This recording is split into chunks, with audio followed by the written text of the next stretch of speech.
Dollar Tree is the best place to go shopping for glass, especially when you want to create DIYs for any occasion. I picked these up for obviously $1.25 each, and we're going to just glue them together.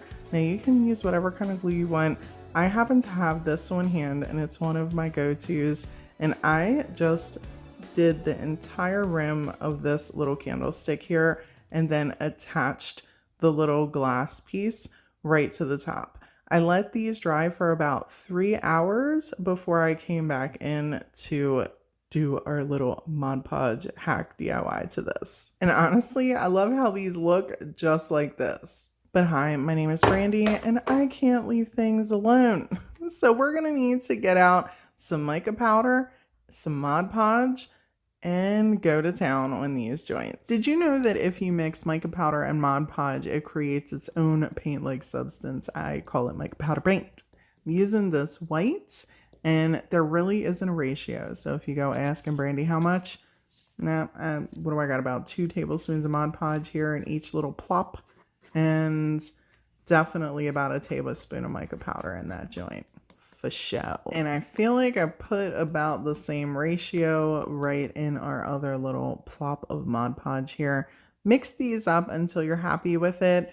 And then I personally, when I'm doing glass, like to use little sponges. And it doesn't matter if you're using like a makeup sponge, a little like, what are they called? The Dotten sponge. I'm drawing a blank here, people. Or little kitchen sponges even. I'll cut them up and use them as well. Just a sponge. And tappity tap tap tap on the glass. For some odd reason that works better to me, and it's kind of a thicker substance, so it gives it a little bit of a texture as you're doing it. I personally feel like this color would look amazing on the whole thing. Now, people be mindful, this is gonna take several layers. This is not a quick and easy craft. This is after 3 layers, and it's really pretty with 3 layers, but I did 5. And you can take the heat gun over it gingerly and, you know, try to speed up the heating, but it is going to take a little bit of time because each layer you want to dry a little bit. It's not really long of a dry time, but just make sure, you know, Mod Podge usually dries pretty quick, but just make sure your layers are dry before you start putting on another layer. I was going for an ombre effect here, which I have done before on this channel many times. I'm just taking the green and putting it all at the top and bringing it down to blend into the whites. And then in the center where they meet, I just kind of go back and forth over them, switching sponges till there isn't a defining line where you can see that it's green and up or white and down. They really just kind of mesh right into one another.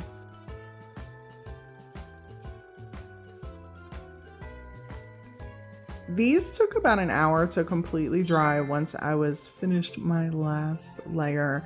People, these are absolutely stunning. I could not have hoped for a better end result with the way that these pieces turned out. Let me know in the comments below if you're gonna try some mica powder paint on some glass this holiday season.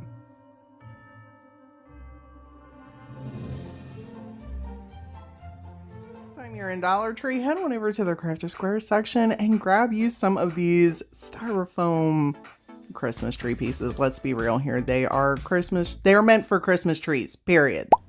I mean, I've tried to use them for other things, but let's just be realistic. They are in the shape of a tree. You know what I'm saying? We're going to apply some gesso onto the top of these. I love to use gesso as a base on styrofoam whenever I'm going to decoupage something. Styrofoam has like those little bitty gaps. You know what I'm saying? And gesso is pretty thick, and when you apply this, it will fill in those gaps, giving you a very smooth finish. And there's other ways you can go about this. And if you don't like this idea, just use regular paint and decoupage, completely up to you. This is just how I roll on with decoupaging styrofoam. I would recommend, if you're going to use acrylic gesso, do 2 or 3 coats, but for the sake of time, I just applied one on here and I think the end result was really good. For the decoupage portion, I'm going to grab one of my TDS Creative A4 rice paper designs. I'll often get asked like what size is A4? It's realistically just a smidge bigger than a regular sheet of paper. That's really it, just a smidge. Not much, just a smidge. We're going to wrap this around our cone. And I got 2 pieces of paper because really one just does the job for each cone. And I cut them down to size. Now they're not going to line up in the back, and I was completely okay with that. If that's a problem for you, then you might want to do like section by section, but you'll see in the end result, it's barely noticeable that they are not completely lined up. For our medium, I'm going to use some good old Mod Podge, and to apply our piece, I'm going to use one of my TDS Creative artist brushes. This is in the fan style. I'm applying a nice healthy layer to a large section of the cone. That gesso is a really nice barrier, so the Mod Podge is sitting right on top of that, and it's going to allow us to attach that rice paper really easily. You can apply the rice paper at this point. If you want to leave it dry, you go right ahead. I'm taking my water bottle and giving the back of the rice paper a little spritzy spritz. This, for me, just helps make it a little bit more manipulatable. You do not have to do that. I'm using a dry kitchen sponge. I get these at Walmart in a pack, and I just cut them up. And whenever I'm doing something that is circular or cylinder shape, whatever you want to call it, this helps me to press it down and go around instead of like using a brayer. That can be difficult. And sometimes cling wrap, it can tear and it can get sticky. So the sponge is a method I've been using for a long time. You can utilize whatever tools you would like and use whatever method you would like to apply your rice paper. When I was happy with the piece, everything was all dry. I cut the rice paper down to size to fit the cone. I didn't want to leave our trees plain, so I grabbed some of my little ornaments that I also have available on my website. These are really, really rustic, and they're unfinished little wood ornaments. So I wanted to apply a layer of Mod Podge over the top of them and put one of my TDS dry rub on transfers onto them for a little decorative accent. Whenever I want to put a transfer on a really rough piece of wood and I don't feel like sanding it, putting a sealer over it first really helps. For the base of the trees, I'm going to use these larger wood slices, and I grabbed a circular dowel that we're going to need to bring on in the miter shears and cut down for our tree trunk. Yeah, tree trunk, tree base, right?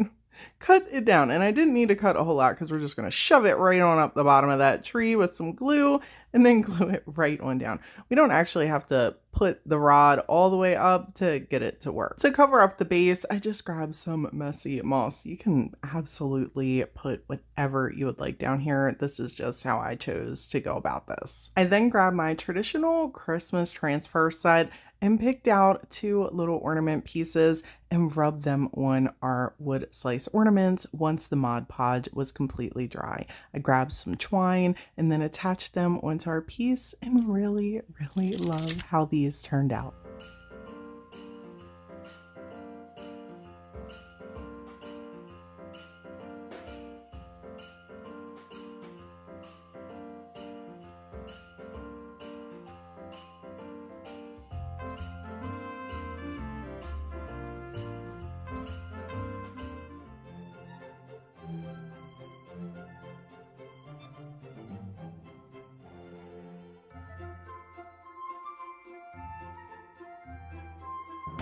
If you're looking for Christmas craft ornaments, Dollar Tree is definitely the place to pick them up. You get 2 for $1.25, and I actually have 2 different hacks for these. We're going to do 2 sets of 2.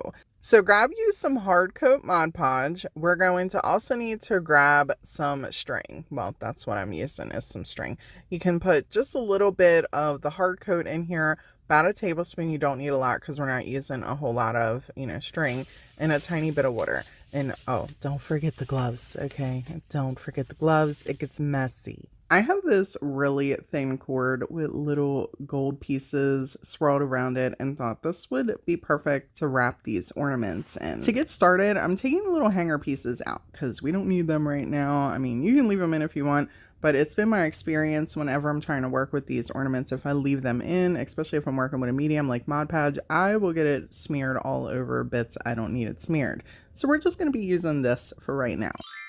A tip for working with plastic and Mod Podge. Mod Podge usually dries translucent. It does work on plastic, however it leaves the film almost 98% of the time. It does not dry translucent like it does on glass. So it's a good rule of thumb that you're very purposeful with your finger placement on the plastic.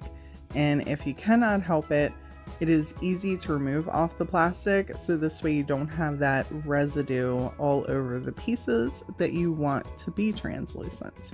For this particular bulb, I wanted to put some little gold glittery stars inside of it, so I kept our string right in the center and overlapped in one section to just create a little decorative design. For the second ornament, I could not help but put my fingers all over the place because I wanted the rope or the twine or our string, whichever you want to call it, to go different ways. However, I did make sure to wrap it twice with each section. This way it kind of made it a little bit more dominant. If I wrapped it just once, it was still pretty thin and I couldn't actually see the design of the twine rope stuff on here, and I wasn't placing anything in this one, so I knew I was gonna have to go back over it and just get off some of that Mod Podge. And don't worry about where you put your end bits. The Mod Podge is going to keep the end in place, especially once it dries. Now, a little tip as well, if you have never taken one of these hanger pieces out of these ornaments, people, prepare yourself, because it is not easy. I had to call in other tools to come help me. Really? Sorry, it got a little dark there for a minute. I struggled with this for like 10 minutes. I do not know why it's so difficult to get back in there. If someone has an easier way to shove that hanger back in that bulb, please help your girl out. Pop it in the comments. These little glitter pieces I grabbed from Dollar Tree I thought were really cool because they have like their own natural static and they just cling to the inside of the plastic in this ornament. And in case you don't have a little baby funnel, you can just take a little piece of paper and swirl it up and shove it in the hole there and then shake as much as you want into the ornament. And real quick before I share the reveal with you, I want to show you how once this is dry, that Mod Podge residue is on the plastic. And you can see here I am just taking my fingernail and scratching it right off, and it is allowing it to be translucent instead of having that film on it. So in the event that you want to use Mod Podge on anything that's plastic, it is this simple to clean it right up.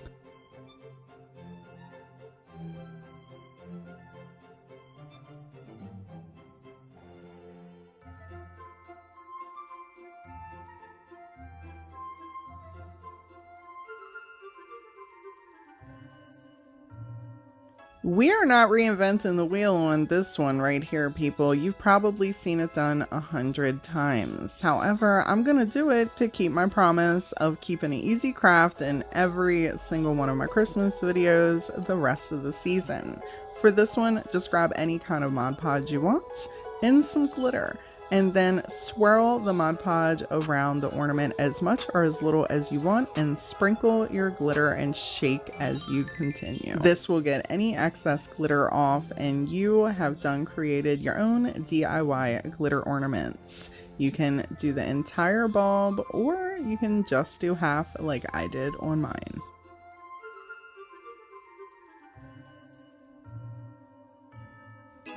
Let's make a door hanger with this giant pine cone. This sucker is probably a good 10 inches long. It is really, really big, as you can see me holding it here in my hands. And you can take this idea and remix it into whatever works for you. I'm just going to use glitter and the Mod Podge. You could add paint, you could add glitter and paint. You could do this with mica powder as well and create a mica powder paint. I'm just taking some glitter and some Mod Podge and putting all around the edges of the pine cone and making sure that I am doing it upside down, because we're going to hang the pine cone upside down.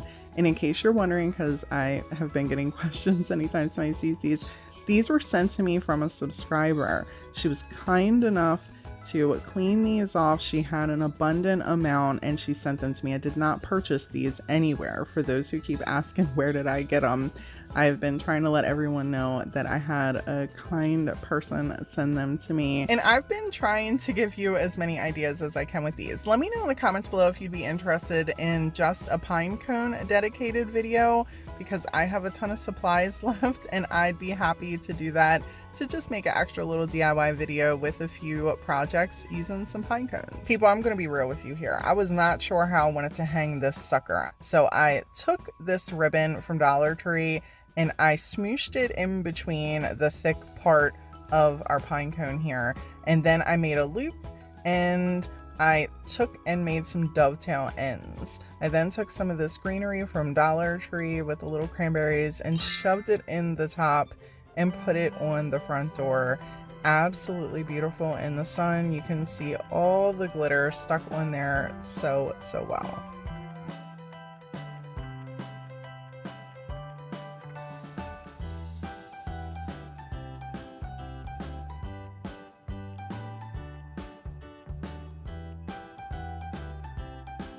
I don't really mess with resin very much, but these little ornaments caught my eye and I'm like, we can definitely create these without the resin. You're going to need to grab you some wooden ornaments. These are from Dollar Tree. They come in a little pack. You get 3 of them joints. We're going to be using these. I'm not using the exact color paints that they had on here. I decided to switch it up and went with 2 different color variations that I thought would just work for what I wanted to create. And I'm doing a 2 blend and a 3 blend. So on one ornament, I'm using 2 colors in case those of you that are not familiar with blending or you are new to it, you have one option here. Or if you want to get wild and try a 3 blend, we're doing a different one here. So for this one, I'm using the yellow, a pink, and a blue. And we're going to blend these together. It really helps if you keep both of the paints wet and you keep cleaning your brush. The more you clean the brush as you go back and forth, the less it allows for one color to become more dominant on that paintbrush. I did use a completely different brush for the blue paints, and then I came back in with the pink brush right here, you see, and as it starts getting heavy on the brush, I just wipe it off so this way it blends more as you go back. Again, the paint is completely wet as I'm doing this. It did not dry at all. I did notice the paint was drying over here and I was like, oh, and hurried up and grabbed my other color. This is like a teal, and I went in with a different brush and then brought the pink brush back in, and you can see it was really dominant still. So I kept trying to clean the brush off and then had to add more pink paint to bring it down. That will happen sometimes. No need to stress. Just make sure the paint stays wet and then come back in with the other color and blend down to the middle section where they meet. I went with some black chalk paint around the edges on a teeny tiny brush, since we had like a little bit of a black frame on our Etsy pieces. Once that was dry, I then took the same brush, and this is a really tiny angled brush, which is really great for creating those little slanted pieces on your tree. And all I'm doing is moving our little angle brush back and forth, so this way we have those teeny tiny little poke outs of the branches.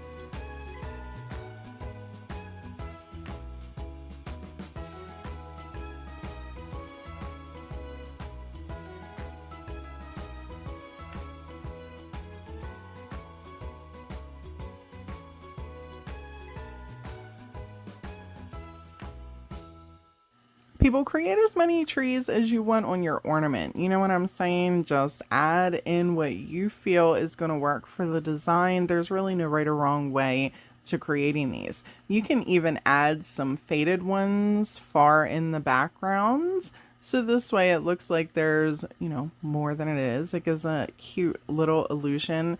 And once you have your little pokes, just really tap, tap, tap, tap that center with your paint and fill it all in. We're going to grab our resin, our glossy Mod Podge. Yep, that's all we're using here. And a lot of it, my friends, a lot of it. You see how much I got on this paintbrush? And I'm being really ginger with it. You want to make sure that you're not over smooshing it, because then you'll have extremely noticeable paint strokes along with some bubbles. Now, a bubble here and there isn't too bad. And honestly, anybody that's over visiting your house up on your ornaments close enough to notice a bubble or two, they're too close. Just tell them to back up. Let's take a real quick peek again at the Etsy piece, and now let's check out mine.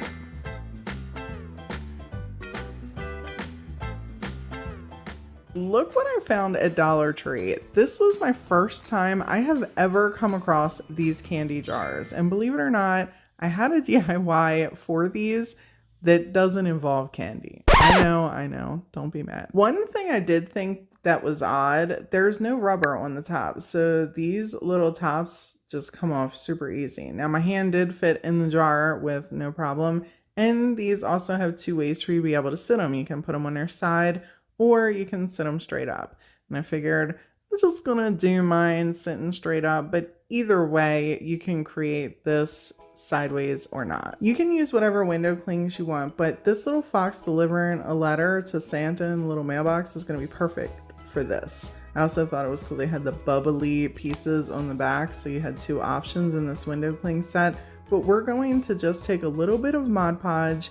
In case you don't know, you can apply Mod Podge to window clings and it gives a permanent stick. This window cling is not going to come off of this little jar, and this little fox is going to entice our children. So put little pieces of paper in here with their name on it. If you got more than one, you want them to put their name on it, because my kids used to lose their list to Santa all the time before I got a chance to mail that sucker out. I'd be like, where's your list? They'd be like, I don't know. So this way you can have them all season long. You create the little jar, you have them write what they want, and then when it's time to sit down, you collect everybody's name out of this little jar and have them write their list, and then off the letters go to Santa Claus.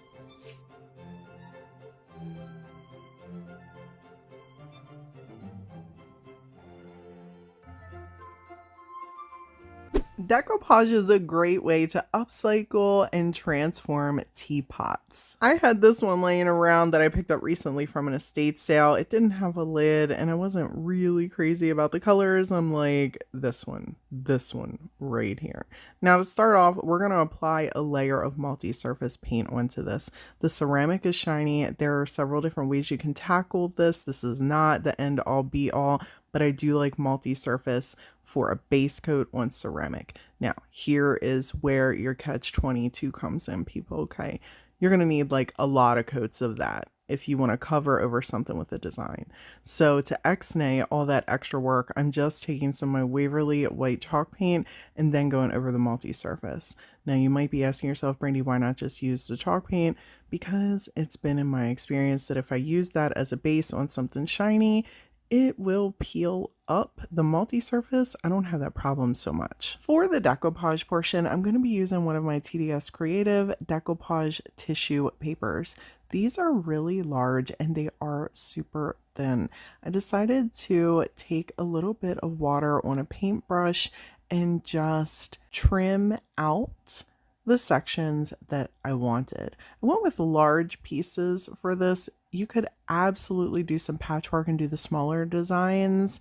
This is just how I chose to go about this. I would like to do another teapot down the line, do some patchwork with some smaller sections and see what that looks like. Now we're gonna get a little artsy fartsy and I'm grabbing one of my clay molds. This is just one that I picked up off Amazon. It was probably a couple bucks. It might even be down in my description link. And my favorite clay, for anyone that is going to ask, is called paper clay.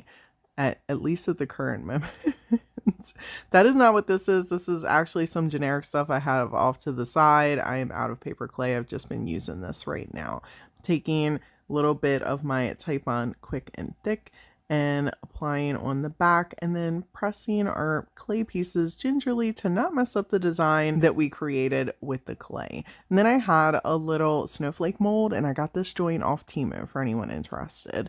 And I added some little snowflake pieces to our teapot spout, the little front piece, and I allowed these to dry for about 24 hours, roughly. Probably not the full 24, but you get where I'm going with this.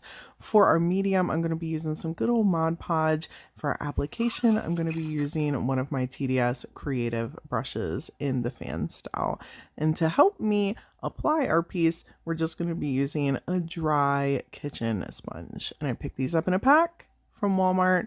I've been told recently you can get them from Dollar Tree. Let me know in the comments below if you've seen them at Dollar Tree. To apply our piece, I'm using a little bit of water to spritz on the back of our tissue paper. You don't have to. If you want to apply yours dry, you can absolutely do that. I feel like this helps me manipulate the paper a little bit. Just be gentle. The problem I run into whenever I'm doing something cylinder shape, circle like this, is that your tissue paper, especially if you're not doing patchwork and you're doing larger designs, it bunches on the side, and then there's a ton of wrinkling, and a lot of people hate that. I don't mind a little bit of wrinkles, but one way to combat that is in the sections you notice that there's a big ripple. Take your scissors, put it up where that ripple is, snip it, and then gingerly overlap the two pieces.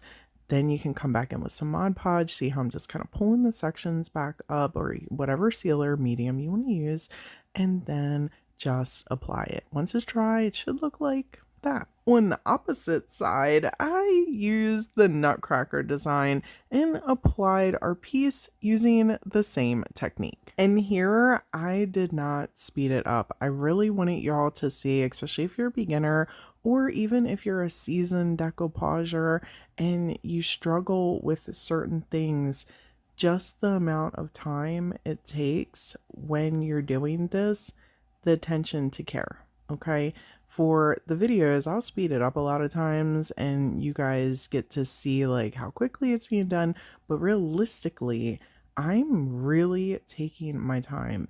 It took me hours to work on this little teapot, so don't let the video fool you with the short footage. I'm going to use some of Dixie Belle's gold gilding wax for our accent color. Absolutely use whatever accent color you would like. This is just how I chose to go about this.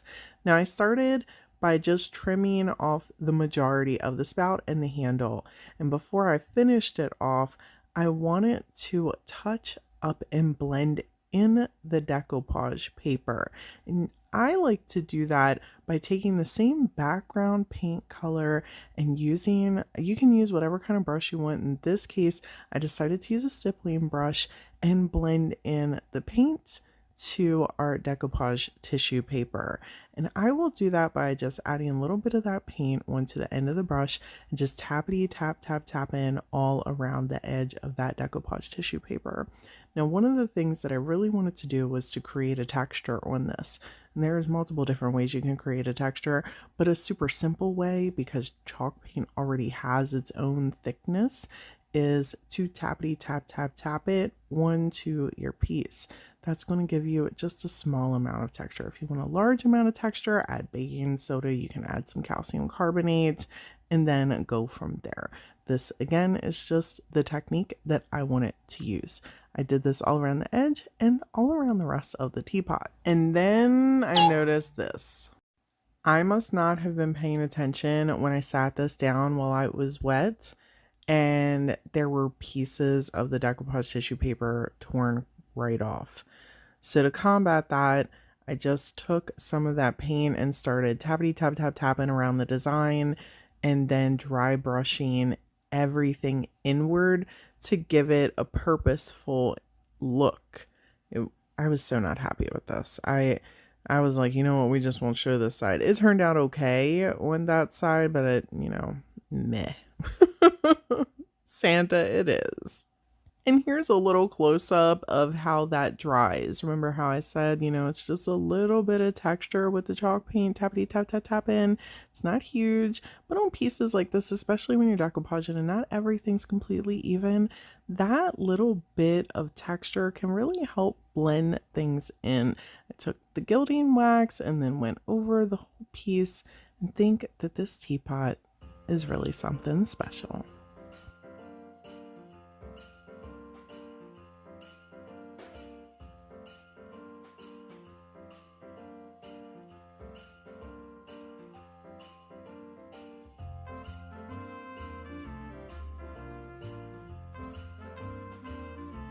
Yourself some poster board for these yarn cone Christmas trees, and then grab some of this hard coat Mod Podge. This stuff means business and it works amazing with fabrics. Take your poster board and start spinning it so your top end is really teeny and then the bottom's got a little bit of a wide bottom, and then you want to cut it as even as you possibly can. If you like to measure and do all that stuff, you go right ahead. I like to wing projects most of the time and just kind of eyeball it.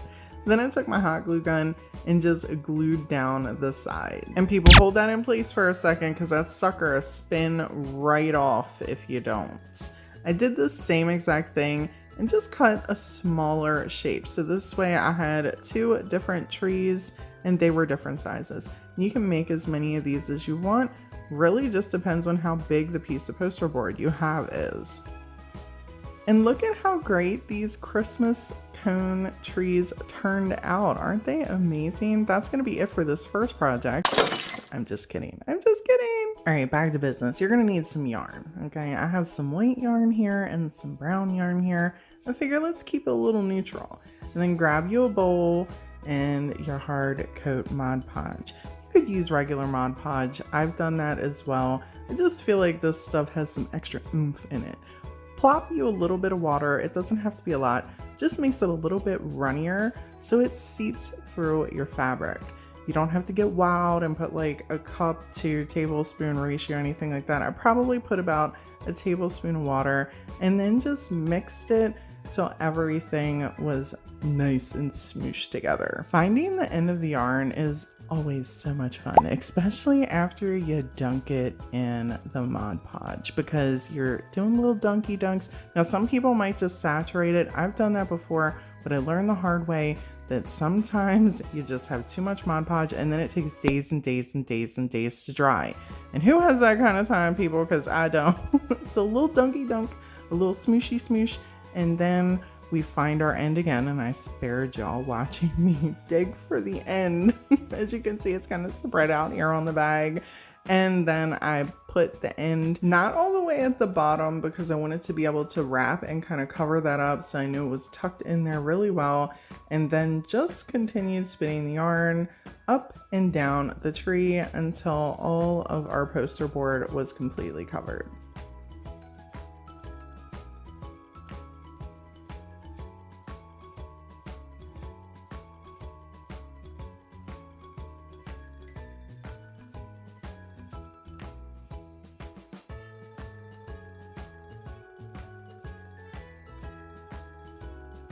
I did the same thing with our white yarn. I did a little dunky dunk in the Mod Podge, a little smooshy smoosh.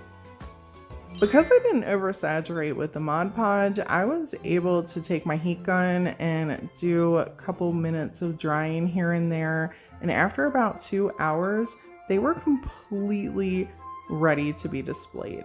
I added a little wood star at the top of the white one, and I love how these turned out. Dollar Tree had these little metal carts for fall this season, and I picked one up. Now, people, I was not happy about the $7 price tag, but I really wanted to utilize this for Christmas. So I sucked up that $7, put it in the cart, and here we are. Okay, we're going to use some of my folk art multi-surface and give this a nice coat to get a base on here. I really like using multi-surface for bases whenever it comes to like porcelain, ceramic, metal, glass. Just works really well for me. Now I'm going to go over this with some Waverly chalk paint because a lot of times whenever you use the multi-surface, while it's a good base because it sticks to those pieces well, you usually gotta do like 3, 4, 5 coats of coverage, and that's too much work. When I was all happy with our base coats, I grabbed some Mod Podge, 2 Decoupage, our TDS Creative A4 rice paper onto here. Now you can absolutely go about this however you would like. I took 2 pieces of this design and used my fingers to press around our wagon or cart, whatever you want to call this, and then trim it down to size. A lot of times I'll flip it over on the back because I can see the creases better, and then I'll cut a little excess. I took our Mod Podge and applied a layer on the side after I had our pieces all cut down, and then just started patching the pieces together. Now for something like this, and those of you who have problems with designs lining up, you know, there's that. These did not line up, but you'll see in the end result, you can hardly tell. And if you want, you can always dry brush some color over it. I think that this turned out really amazing, even though the designs weren't exactly aligned. But since the paper and the pattern were kind of all the same, you know what I mean? It worked out for me. Once I had the sides done, I then came in on the fronts and folded a piece to where the sides ended and folded it back, so this way I could cut it down into size and then put this right onto the front of the cart. I was going to take a little bit of antique Waverly wax and do like, you know, a little bit of weathering all over the piece, rustic it up a bit, and I decided against that and was like, you know what, we're just going to take some black paint and trim this joint up. I went around the bottom and the top and really love how it helped those details in the rice paper pop out. There are so many ways you could actually use this wagon as well as decorate the piece. I decided to kind of create a little scene right on the top and add some vintage pieces with some messy moss. Why not? You know, love the messy moss. And of course, I popped some lights right on here as well.